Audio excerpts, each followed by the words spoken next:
Трэці год запар гомельскі палац Румянцевых і Паскевічаў збірае школьнікаў на праект «Лета ў археалогіі». Ідэйны натхняльнік праекту археолог Дмітрый Ледзянкоў стварыў школку без заняткаў, але з навучаннем. Удзельнікі вучацца разумець перыядызацыю гісторыі праз практыку. Напрыклад, лепяць вазы пэўнай эпохі ці выходзяць на археалагічныя пошукі.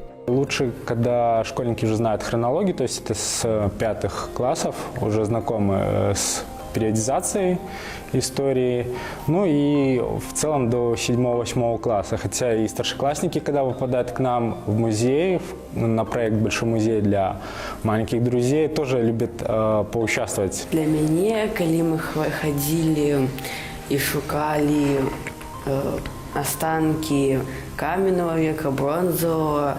Такім чынам, калі нехта хоча навучыцца раскладаць вогнішча без дапамогі запалак, як рабілі гэта продкі, разумець, да якой эпохі належаць тыя ці іншыя экспанаты, альбо выйсці за СОЖ у археалагічную міні-экспедыцыю, дастаткова толькі звярнуцца ў палац.